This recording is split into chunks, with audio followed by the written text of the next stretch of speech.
So it's been little over a month since WWDC 2013, and this time round there certainly was a lot more excitement and anticipation on the lead up to this event, and that mainly surrounded iOS 7. Now, I've been using iOS 7 since it was first released on the day it was announced, and this video is really just me to cover what I think about iOS 7, what I think was good, what I think is bad, and also what I think they may have missed out. Now, currently we're on the second beta version of iOS 7, which has brought not only a bunch of bug fixes, it's also brought iPad support. It has also brought slight UI tweaks around. Voice memos has come back into it as well as. And also Siri has got some brand new voices, which I believe isn't available for the UK at the moment because we don't have the option on our iPhones to do so. But I have looked at some videos online of Siri's new voice, and it's scarily human, is the best way to put it. But it's an awesome thing at the same time because you get a much more natural experience from Siri, and it feels more so like you're talking to a person as opposed to a robot. Now, the first thing I was hoping for was widgets of some sort. The ability to be able to look at some information from within the application without having to dive into the application. For example, the native clock app, to be able to have it where it displays the three most upcoming alarms that you've set, and to be able to toggle those on and off. Facebook, of course, listing the top 3 or 4 notifications, that would have been really handy. Maybe because there's been so many visual changes to iOS 7 and it's so strikingly different, Apple don't need to necessarily add in too many new features, because that may be held till iOS 8 or 9 or whichever comes afterwards.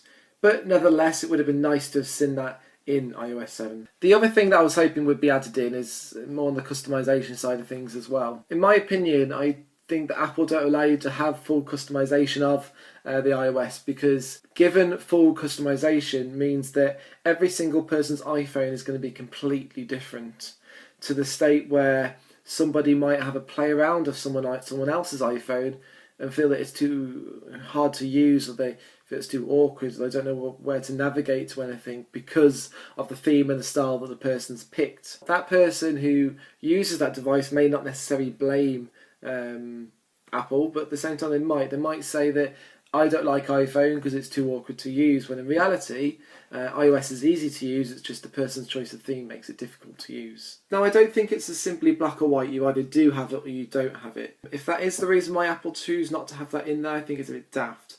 What they could do is just have limited choice, so to be able to change the dock style itself from the choice of say 4 different docks, and kind of like we have Apple's choice of wallpaper. We can't download any more wallpaper from Apple directly, or Apple's specifically releasing iPhone 5 or iPhone 4 or iPad mini wallpaper to have it set already preloaded onto the phone, and the only time there may be more is with the updates to the iOS. And obviously same goes for other little bits and bobs, things like the tone of the background, the texture of the background behind all of the information, something along those lines. A limited amount of customization which still enables the person to feel like the iOS is customized to them, but doesn't take the third-party user, the person that uses your phone, out of the whole iOS experience, that still feels just as easy as iOS is to use. Now, good things about iOS, there's loads of good things. Of course, the most monumental is that finally there has been a complete redesign of the whole operating system, which is fantastic. It's been so outdated. Windows and Android phones have been catching up quite fast, and the last 6 months has been the first time ever that I've been contemplating leaving iPhone, but the only thing that's held me back is Apple's App Store is so much better than Android and Windows App Store. A lot of people that I was talking to, they had the opinion that there would only be very slight changes, but I stuck to my guns and I believe that there would be a complete overhaul of iOS 7, which of course there was, which is fantastic.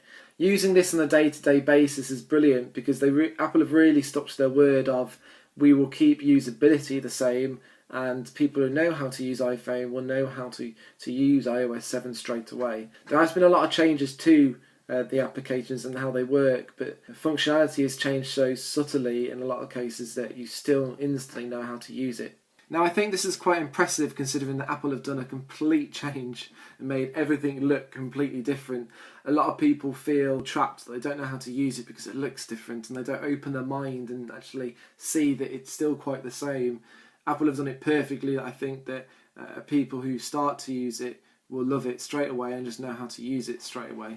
Now I think that Apple going with the whole clean, minimalistic, simple black and white tones and going that way with the whole style of iOS I think is a brilliant idea. Obviously there was a lot of speculation about that and all signs are pointing towards that, so I'm glad that Apple didn't disappoint us on that front. I was quite surprised to find out after iOS 7 came out that Johnny Ive didn't have a complete reign over things, that certain parts of iOS were passed over to different departments, like the design of the icons were passed on to a different department, and individual applications as well was passed on to individual people.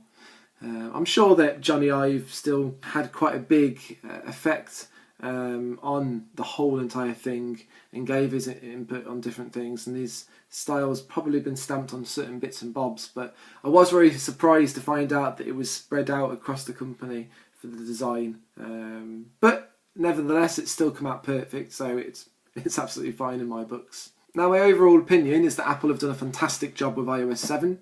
Yes, there's a couple of things that I would like to have seen in it which didn't appear in it, but that doesn't affect my overall opinion on it because I have a feeling that will come into iOS in a later date.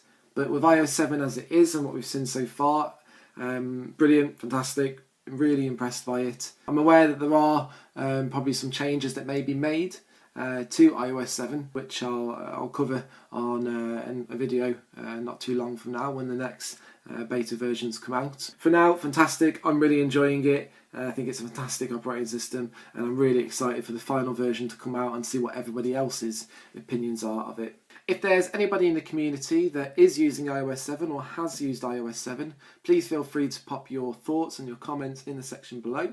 Let me know what you think about it and also let me know what you think about my opinions of iOS 7. Now thanks for watching. If you have enjoyed watching the video then please subscribe and I'll catch you in the next video. Laters.